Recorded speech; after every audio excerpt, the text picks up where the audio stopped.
Hello friends, स्वागत है आप सभी का डेली करंट अफेयर वीडियो में। आज तारीख है 11 जून 2026। तो आज का 11 जून 2026 का करंट अफेयर हम डिस्कस करेंगे। और ये करंट अफेयर सभी एग्जामों के लिए, चाहे आप जिस भी एग्जाम के लिए तैयारी कर रहे हो, सभी एग्जामों के लिए। और अगर आप इस चैनल पर नए हो तो चैनल को लाइक एंड सब्सक्राइब कर लें, ताकि चैनल का लाइक और सब्सक्राइब कर लें, ताकि सबसे पहले वीडियो आपको करंट अफेयर का मिल सके और आपकी तैयारी अच्छे से होती रहे। तो चलते हैं फ्रेंड्स आज के अगले प्रश्न की तरफ। आज का हमारा पहला प्रश्न देखते हैं। आज का हमारा पहला प्रश्न है, जून 2026 में केंद्रीय ग्रामीण विकास मंत्री शिवराज सिंह चौहान ने ग्रामीण विकास के लिए किस नए ढांचे मिशन का अनावरण किया? इसका राइट आंसर हो जाएगा ऑप्शन नंबर बी, विकसित भारत गारंटी फॉर रोजगार एंड आजीविका मिशन लॉन्च किया है, यानी वीबी ग्राम जी राम जी मिशन इसके तहत आता है। तो ये मिशन लॉन्च किया गया है, विकसित भारत गारंटी फॉर रोजगार एंड आजीविका मिशन। इसका कुछ फैक्ट देख लेते हैं फ्रेंड। इसका फैक्ट है, केंद्रीय ग्रामीण विकास और कृषि मंत्री शिवराज सिंह चौहान ने 1.25 लाख करोड़ रुपए की भारी भरकम राशि वाले विकसित भारत रोजगार और आजीविका मिशन फ्रेमवर्क को लॉन्च किया है। इसका उद्देश्य ग्रामीण भारत में टिकाऊ रोजगार पैदा करना और ग्रामीण परिवारों की आजीविका को पूरी तरह सुरक्षित करना है। चलते अगले प्रश्न की तरफ। हमारा अगला प्रश्न है, हाल ही में किस केंद्रीय मंत्री ने वाणिज्य और उद्योग मंत्रालय के तहत 100 विश्व स्तरीय औद्योगिक पार्कों के विकास के लिए भव्य पोर्टल लॉन्च किया? इसका राइट आंसर हो जाएगा option number B, Piyush Goyal के द्वारा भव्य पोर्टल लॉन्च किया गया है। इसका कुछ फैक्ट देखते हैं। केंद्रीय वाणिज्य और उद्योग मंत्री पीयूष गोयल ने नई दिल्ली में भव्य पोर्टल लॉन्च किया है। यह पोर्टल भारत औद्योगिक विकास योजना को लागू करने में मदद करेगा। इस फ्लैगशिप योजना का बजट 33,660 करोड़ रुपए है, जिसके तहत केंद्र और राज्यों की साझेदारी में 100 वर्ल्ड क्लास इंडस्ट्रियल पार्क बनाए जाएंगे। इसका कुछ अगला प्रश्न देखते हैं। अगला प्रश्न हमारा फ्रेंड, रक्षा मंत्रालय की भूमि पर देश की पहली 250 मेगावाट की बड़ी सौर सह भंडारण परियोजना की कहाँ मंजूरी दी गई है? इसका राइट आंसर हो जाएगा Uttar Pradesh, option number C, Sitapur Uttar Pradesh में अनावरण किया गया है इसका कुछ फैक्ट देखते हैं।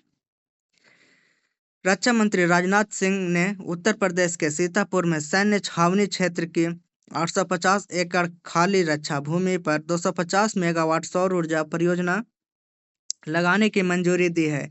यह रक्षा मंत्रालय की भूमि पर स्थापित होने वाला देश का पहला और सबसे बड़ा स्वच्छ ऊर्जा प्रोजेक्ट है।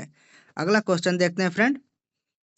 अगला क्वेश्चन हमारा है, जून 2026 में किस राज्य सरकार ने अनुसंधान और नवाचार अर्थव्यवस्था को बढ़ावा देने के लिए अपनी नई विज्ञान प्रौद्योगिकी और नवाचार नीति 2026 STI पॉलिसी 2026 का अनावरण किया है? इसका राइट आंसर हो जाएगा ऑप्शन नंबर बी, यह उत्तराखंड के द्वारा किया गया है।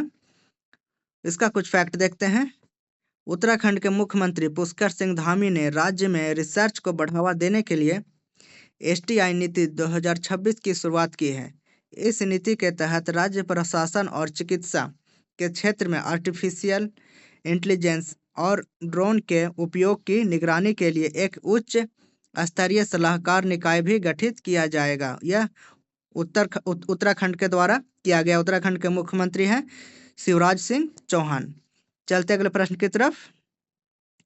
हमारा अगला प्रश्न है, भारत के भूमि पत्तनों पर कार्गो और यात्रियों की आवाजाही को डिजिटल और आधुनिक बनाने के लिए केंद्रीय गृह मंत्री अमित शाह ने किस नए सिस्टम का लॉन्च किया है?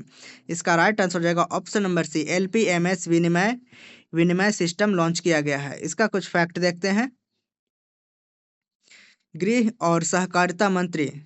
गृह मंत्री अमित शाह और सहकारिता मंत्री भी अमित शाह हैं, यानी गृह और सहकारिता मंत्री अमित शाह ने नई दिल्ली में land port management system LPMS विनिमय लॉन्च किया है। यह डिजिटल प्लेटफॉर्म भारत के जमीनी बंदरगाहों पर होने वाले कागजी कामकाज को 90% तक कम कर देगा, व्यापार को आसान बनाएगा और सीमा सुरक्षा को मजबूत करेगा। चलते अगले प्रश्न की तरफ। अगला प्रश्न हमारा है, केंद्रीय शिक्षा मंत्री धर्मेंद्र प्रधान ने जून 2026 में किस वैश्विक विश्वविद्यालयों को भारत में अपने कैंपस विस्तार के लिए लेटर ऑफ अप्रूवल जारी किया है? इसका राइट आंसर हो जाएगा option number B, university of Bristol और यूनिवर्सिटी ऑफ यॉर्क।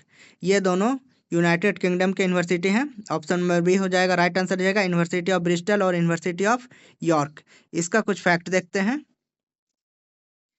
राष्ट्रीय शिक्षा नीति नेशनल एजुकेशन पॉलिसी 2026 के तहत भारतीय उच्च शिक्षा अंतर्राष्ट्रीयकरण को गति देते हुए केंद्रीय शिक्षा मंत्री ने यूनाइटेड किंगडम के 2 बेहद प्रतिष्ठित विश्वविद्यालयों यूनिवर्सिटी ऑफ ब्रिस्टल और यूनिवर्सिटी ऑफ यॉर्क को भारत में अपने शैक्षिक कैंपस का विस्तार करने के लिए आधिकारिक मंजूरी पत्र सौंपे हैं। अगला क्वेश्चन देखते हैं फ्रेंड।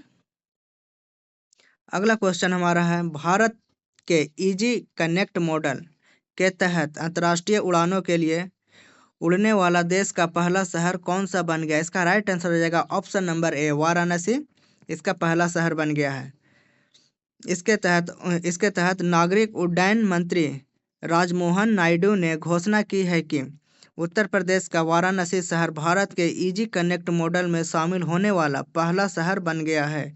अब वाराणसी से दिल्ली होकर विदेश जाने वाले यात्रियों को इमिग्रेशन और सामान की औपचारिकताएं वाराणसी में ही पूरी करने की सुविधा मिलेगी, जिससे उनका सफर बेहद आसान हो जाएगा।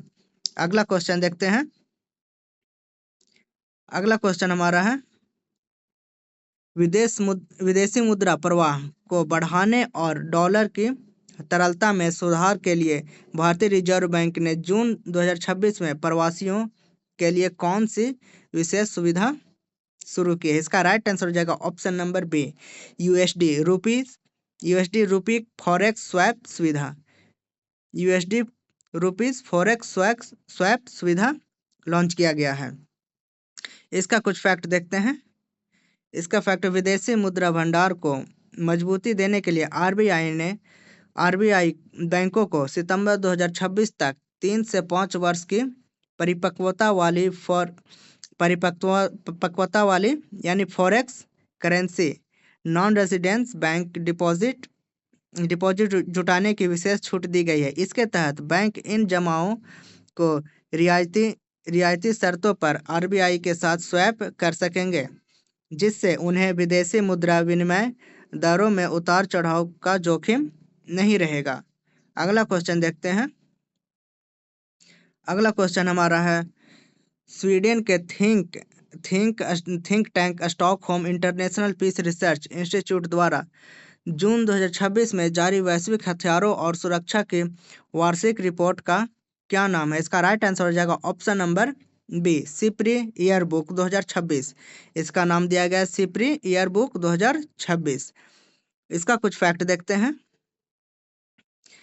वैश्विक स्तर पर हथियारों की होड़ में निरस्त्रीकरण और अंतर्राष्ट्रीय सुरक्षा व्यवस्था पर पैनी नजर रखने वाली संस्था सिप्री ने अपनी सबसे चर्चित और प्रमाणित वार्षिक रिपोर्ट सिप्री ईयरबुक 2026 को आधिकारिक तौर पर जारी कर दिया है, जिसमें दुनिया भर के देशों के परमाणु हथियारों और रक्षा बजट के नए आंकड़े शामिल हैं। फ्रेंड्स, अगर सिप्री की बात करें तो सिप्री का फुल फॉर्म हो जाएगा Stockholm International Peace Research Institute. इसका अगर स्थापना की बात करें, स्थापना 1966 में हुआ था। और अगर इसका मुख्यालय की बात करें तो स्टॉकहोम स्वीडन में है। और अगर परमाणु हथियार के बारे में बात करें तो सबसे टॉप पर है, सबसे पहला नंबर पर आता है रूस हो गया, अमेरिका हो गया, उसके बाद आता है चाइना, उसके बाद आता है फ्रांस, उसके बाद आता है जर्मनी, उसके बाद आता है इंडिया इसके मामले में 6ठे नंबर पे है परमाणु हथियार के मामले में। तो ये सिप्री का रिपोर्ट के अनुसार ये आंकड़ा है। चलते अगले प्रश्न की तरफ।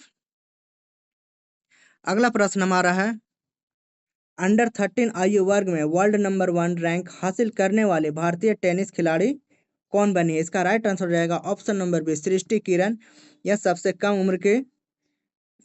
उम्र की है जो अंडर 13 वर्ग में वर्ल्ड नंबर 1 रैंक हासिल करने वाली भारतीय टेनिस प्लेयर बन गई है। तो फ्रेंड्स, ये था आज का हमारा करंट अफेयर। और इसी तरह के वीडियो के लिए चैनल को लाइक सब्सक्राइब कर लें ताकि डेली करंट अफेयर का वीडियो आपको समय पर मिलती रहे और आपका तैयारी अच्छा से होते रहे। मिलते हैं फ्रेंड्स अगले अगले करंट अफेयर के साथ। कल का करंट अफेयर के साथ मिलते हैं। इस बाकी धन्यवाद। Thank you.